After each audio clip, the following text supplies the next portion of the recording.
I'm going to do today's video a little differently. I had intended to chat to the chaps I was riding with as we went along, but I'd also asked them if we could ride quite hard.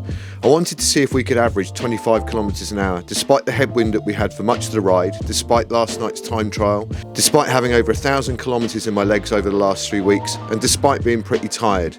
I just wanted to see if we could nail 100 kilometers in 4 hours. It's not crazy fast by anyone's standards, but it was a speed I had in my head as a benchmark, based off of Mark Beaumont's Around the World in 80 Days record. He rode 4 lots of 4 hours a day, a total of 16 hours a day, at an average speed of 25 kilometers an hour. But he rode 400 kilometers a day at that pace.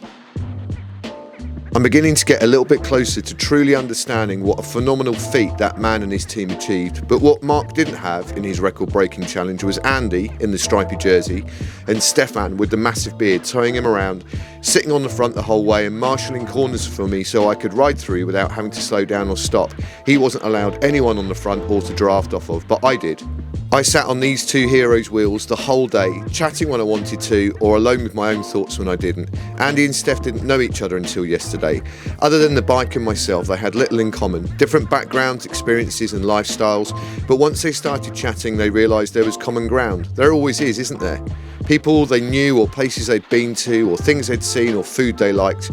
The common ground starts to shine through, and the bike is just the instigator, the starting point for getting to know people better. So I learned that sometimes it's better just to grab footage as and when, and just ride, rather than interrupting everything with a mic and posing questions to each other.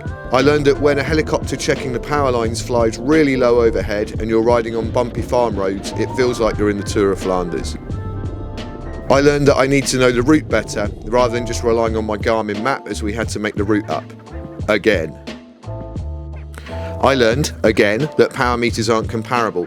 Look at the average power for the time trial I did, where I averaged just under 39 kilometers an hour for 16k, versus the ride here, where we averaged 25 kilometers an hour. I was drafting 2 other riders for 100 kilometers. One was the rotor in power and the other was a power tap, and they were both zeroed before the ride. But I mainly learned that when I ride my Grand Tour this summer, the most important thing I'll need for each of those 2,100 kilometers in 21 days isn't a power meter, it isn't some fancy carb drink or even my beautiful new bike.